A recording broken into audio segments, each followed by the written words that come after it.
Limang araw kada linggo, mula alas 8 ng umaga hanggang alas 5 ng hapon. Yan ang tipikal na oras ng trabaho ng karaniwang empleyado. At para sa ilan, ang schedule na ito magastos na aksaya pa sa oras. Kaya naman sa House Bill 5237, sinusulong ang 4-day work week. Sa nasabing panukala, magiging 10 oras ang pasok ng mga empleyado sa isang araw. Pero papasok na sila ng 4 na araw sa isang linggo. Suportado ito ng Department of Labor and Employment o DOLE basta't masigurong parehong makikinabang ang mga kumpanya at empleyado. Pero tingin na ilang grupo ng mga employer, dagdag gastos pa ito sa kanila na posibleng magresulta sa pagkakatanggal ng ilang manggagawa. Ang panukalang 4-day work week, yan ang ating tatalakayin ngayon.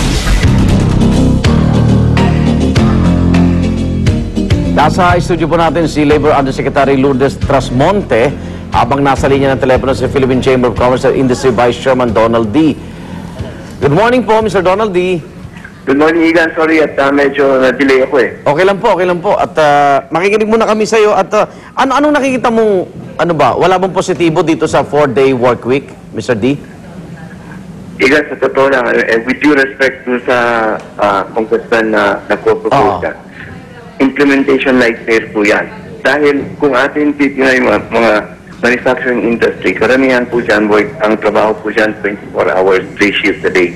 So pag ginawa mong 10-hour shift, anong gagawin namin dun sa mga sa iba? Magbabawas pa ng tao. At saka tapos, yung 10 hours, gagawin namin 12 hours. So puro overtime yun. So, yung competitiveness natin, eto na naman tayo. Again, increasing yung cost of production natin. Now, and then the other thing is, etong sigurado ko na kung investors, titingnan na naman sa mga labor laws natin at sa mga regulasyon natin, then kung ganyan ka-komplikado, tayo baka pupunta lang sila sa ibang bansa na mas madaling mag-operate. Pero ang sabi, 4-day, pero sa isang araw, 10. So walang overtime dun. Walang overtime ho? Oo. So, paano yung productivity? Dahil sinasabi nyo na, paano yung productivity ng tao? Medyo mahaba yung 10 hours na magkatrabaho sa diretso. Oo. Diba? Kasi bali ang magiging yung Friday, Saturday, Sunday, yun ang walang pasok. Ibig sabihin, babawasan namin yung production namin. Paano yung cost namin? Dadagdagan yung oras naman po ng trabaho nila. Hindi ba? Dadagdagan nila, tapos kukuha rin kami ng tao. Dahil imposibleng magkatrabaho ang mga planta ng 4 na araw sa isang linggo lang. Yun. Kailangan 5. Hindi nangyari yun. Oo. Kung 4 na araw magsasara yan, dahil malulugi yan. So ano nakikita niyo epekto nito sa ekonomiya? Negatibo?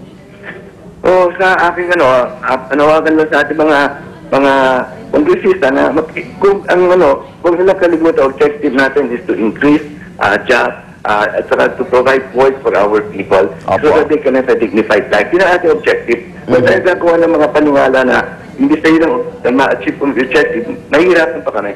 Okay. Maraming salamat po. Good morning. Thank you, Igan. Philippine Chamber of Commerce and Industry Vice Chairman Donald D. Sa private sector po yun eh.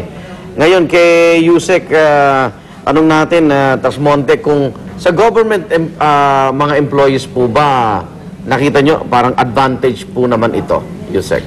Merong advantage kasi ang sinasabi natin 5 days yung trabaho. And then it will only be 4 days. So merong mababalansin na natin yung family life at saka work life because the workers will have more time for their families. And we will also be saving yung energy, electricity, yes. Pero dapat may skeletal force. Kasi may nangangailangan din ng serbisyo like emergency. So, meron siguro tayong skeletal force if this kind of arrangement will be done in government. Okay, yung sinasabi po ni Mr. D na parang non-productive kasi yung planta pala nila 5 araw talaga operasyon nun. Yes. I think itong 4-day work should be more flexible. Hindi naman i-impose sa lahat kasi iba-ibang nature ng industriya like yung mga shifting, may mga night work. So, dapat hindi to applicable to all industries. Sa Department of Labor naman, nag-issue kami ng advisory for flexible work arrangement.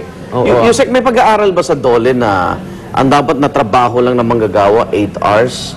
Kaya nga pag sumobra, overtime na. Yung 10 hours ba, kaya pa ng katawan yun? O depende sa trabaho, syempre, no? Oh, of course, depende sa trabaho. Ang sa atin naman, yung standard is 8 hours 8 work. hours, oh. Beyond 8 hours, may overtime na. Pero in times of emergency, gaya nung global financial crisis, inalaw natin yung mga industries, mga kumpanya, na magkaroon sila ng flexible work arrangement.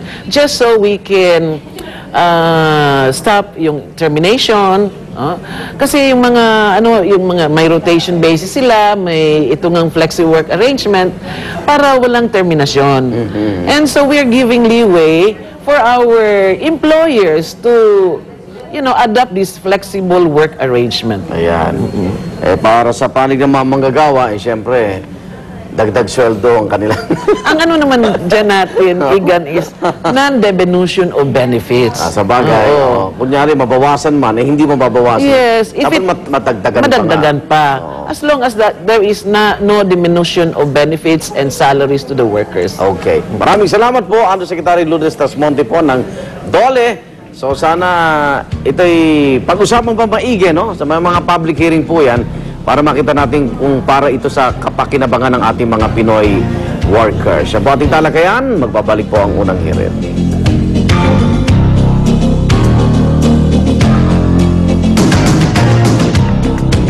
Sa unang hirit, ang saya-saya. Sa unang hirit, unang hirit, unang hirit. Nawa. Kung inaakala niyang